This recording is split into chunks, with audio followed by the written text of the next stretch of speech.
Hi everyone, welcome back to Rama arts. ఈరోజు నేను foam షీట్తో flowers చేసి చూపిస్తున్నాను.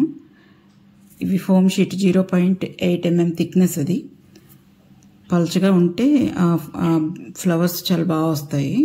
ఒక పేపర్ని పెటల్లా కట్ చేసుకుని దాన్ని ఫోమ్ షీట్ మీద పెట్టుకుని పెన్సిల్తో మార్క్ చేసుకుని దగ్గరగా పెట్టుకుని కట్ చేసుకోవాలి. అలా పెటల్స్ కొన్ని కట్ చేసుకుని పక్కన పెట్టుకోవాలి. అయితే ఈ ఒక ఫోమ్ షీట్కి వచ్చేసి 3 ఫ్లవర్స్ వస్తున్నాయి, ఇంకా కొంచెం మిగులుతుంది. ఇలా పెటల్స్ అన్నీ కట్ చేసుకుని ఉంచుకొని తర్వాత ఒక సైడ్న ఎడ్జ్ కింద సన్నగా మడత పెట్టాలి, ఫోల్డ్ చేయాలి.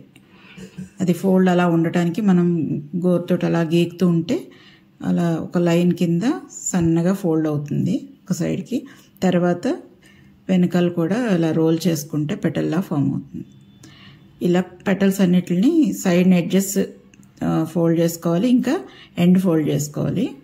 అన్నీ ఫోల్డ్ చేసుకుని పక్కన పెట్టుకొని వాటికి మనం గ్లూ పెట్టి అంటించుకోవాలి. గ్లూ ఏదైనా పర్వాలేదు, నేనైతే ఫ్యాబ్రిక్ గ్లూ యూజ్ చేశాను. ఫెవికాల్ ఏదైనా బాగానే అంటుకుంటుంది, కాకపోతే కొంచెం టైం పడుతుంది అంటుకోవటానికి, అంతే. ఒక ప్లేట్ తీసుకుని దాంట్లో కలర్ వేసుకున్నాను, ఎల్లో కలర్. ఇంకా మనం పైన ఏం కలర్ వేద్దాం అనుకుంటున్నామో ఆ కలర్. ఎల్లో మాత్రం బేస్ కన్నిటికి ఎల్లో వేసాను నేను. పైన మాత్రం కలర్స్ మార్చాను. సైడ్న ఎడ్జ్ ఇలా మడత పెట్టుకుని మళ్ళీ మడత పెట్టిన దగ్గర నుంచి ప్రతి మడత ఒక వైపుకే రావాలి, ఆపోజిట్ కాకుండా ఒకే వైపుకి వస్తూ ఉండేలాగా అంటించుకోవాలి. గ్లూ పెట్టి అంటించుకునేటప్పుడు మడత ఇలా పెట్టింది మాత్రం ఒక సైడ్కి రావాలన్నమాట. అలాగే పక్కనది కూడా నెక్స్ట్ అలా ఫైవ్ పెటల్స్ని అంటించుకోవాలి. ఒకదాని పక్కన ఒకటి అలాగా. అంటే పక్కకు కాదు, ఓవర్లాప్ అవుతుంది. ఒకదాని మీదకి ఒకటి కొంచెం అలా ఓవర్లాప్ అవుతుంది. ఈ ఫోమ్ షీట్ వచ్చేసి 0.8 mm థిక్నెస్. ఇది ఇంతకంటే లావు ఉండొద్దు అసలు. వెనక్కి ఫోల్డ్ అవ్వదాలి. అయితే సైడ్ ఎడ్జ్ ఫోల్డ్ అవ్వటం కానీ బ్యాక్ సైడ్ ఫోల్డ్ అవ్వటం కానీ ఉండదు. దానివల్ల సన్నటిదే తీసుకోవాలి. థిక్నెస్ 0.8 mm కంటే సన్నగా ఉన్నా కూడా బాగానే ఉంటుంది, కానీ లావు మాత్రం ఉండొద్దు.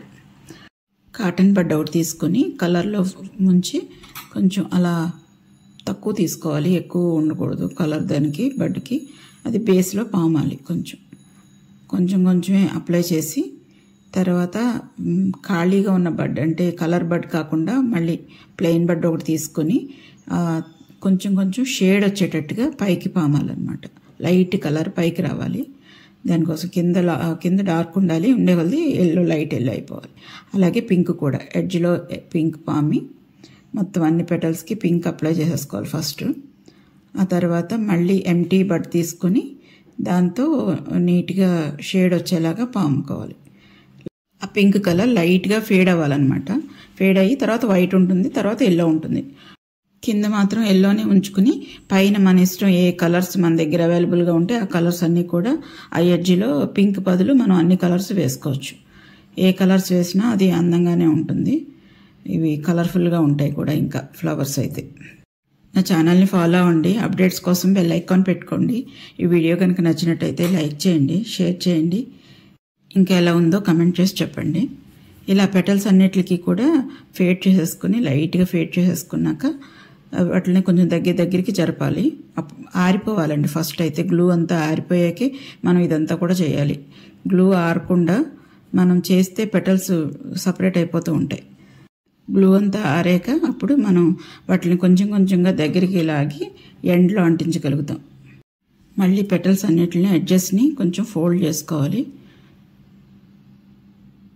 మొత్తం అన్నిటిని ఫోల్డ్ అయ్యాక అప్పుడు కొంచెం దగ్గరికి జరుపుకోవాలి. పెటల్స్ అన్నిటిని అలా కొంచెంగా దగ్గరికి జరిపి ఎండ్లో ఒకదాని మీద ఒకటికి వచ్చేలాగా ఓవర్లాప్ చేస్తూ గ్లూ పెట్టుకుని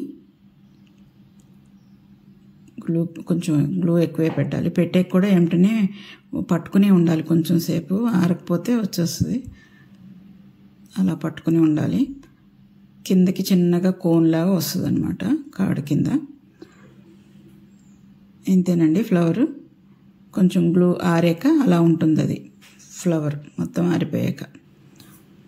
ఇలా నేను కొన్ని కలర్స్ చేశాను, నా దగ్గర ఉన్న కలర్స్తో చేశాను. ఇంకా ఏవైనా మీ దగ్గర వేరే కలర్స్ ఉంటే అవి కూడా చేసుకోవచ్చు. కలర్స్ ఇవి వేయాలి అవి వేయాలని ఏమీ లేదు, మన చాయిసే. మనకి ఏవి నచ్చితే అవి వేసుకోవచ్చు.